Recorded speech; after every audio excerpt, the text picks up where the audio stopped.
दोस्तों, सबसे पहले एक जरूरी बात, इस वीडियो को केवल देखिए मत, बल्कि इसे ध्यान से सुनिए, क्योंकि जो बातें आज मैं आपसे साझा करने वाला हूं, वो आपको सिर्फ जानकारियां नहीं देंगी, बल्कि आपके जीवन की सोच को बदलने का अवसर देंगी।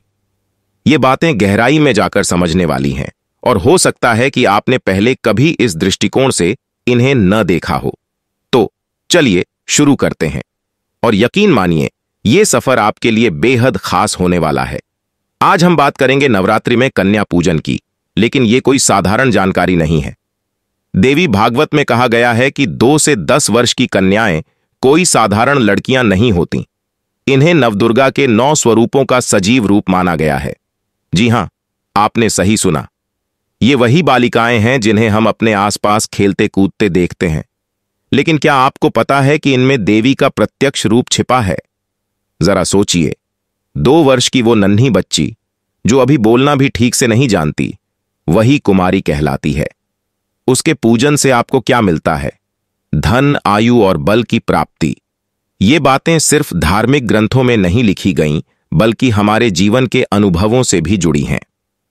हर परिवार में ऐसी घटनाएं हुई हैं जहां कुमारी पूजन के बाद समृद्धि का आगमन हुआ है। अब 3 वर्ष की कन्या को त्रिमूर्ति कहा जाता है। उसके पूजन से आपके घर में सुख समृद्धि आती है। आपने महसूस किया होगा कि कभी कभी घर का वातावरण अचानक खुशहाल और समृद्ध हो जाता है, और इसका कारण हो सकता है कि आपने किसी कन्या का पूजन किया हो या उसकी सेवा की हो।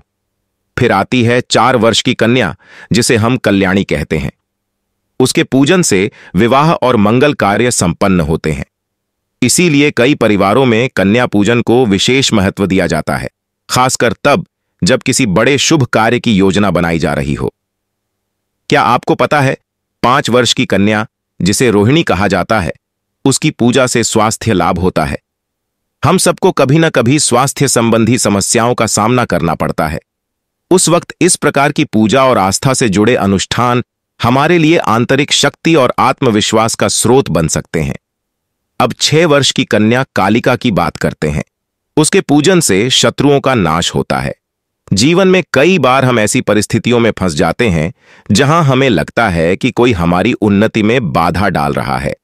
ऐसे में देवी भागवत के अनुसार कालिका का पूजन आपको इस प्रकार की चुनौतियों से पार दिला सकता है। अब आप थोड़ा ध्यान दीजिए 7 वर्ष की कन्या चंडिका पर। उसके पूजन से विजय, धन और ऐश्वर्य प्राप्त होता है। शायद आपने कभी सोचा हो कि अचानक से चीजें कैसे बदल जाती हैं, और यह बदलाव आपके जीवन के अच्छे समय की शुरुआत बन सकता है। चंडिका का पूजन आपको इन सारे लाभों का अधिकारी बना सकता है। इसके बाद आती है 8 वर्ष की कन्या, जिसे शांभवी कहा जाता है। उसके पूजन से आपके जीवन से दुख और दरिद्रता का नाश होता है। अगर आप किसी आर्थिक या मानसिक परेशानी से गुजर रहे हैं, तो इस पूजा के माध्यम से आपके जीवन में शांति और सुख आ सकता है। और फिर 9 वर्ष की कन्या दुर्गा का पूजन।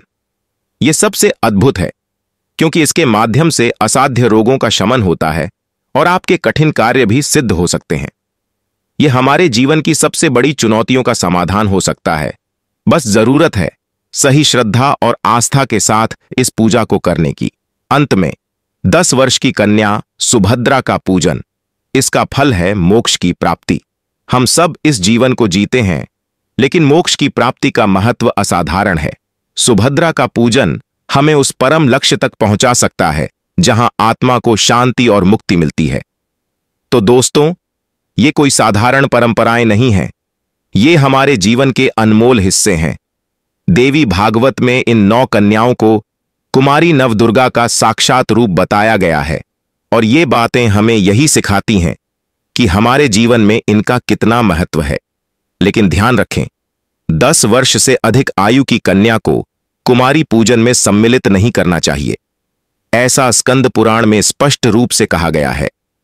अब अगर ये जानकारी आपको रोचक लगी और कुछ सोचने पर मजबूर कर गई, तो आपसे एक गुजारिश है, हमारे चैनल प्रकाशित जिंदगी को सब्सक्राइब करना मत भूलिएगा। और हां, कमेंट में अपने शहर का नाम और हर हर महादेव लिखिए, ताकि हम जान सकें कि आप कहां से हैं और हमारी इस यात्रा का हिस्सा हैं।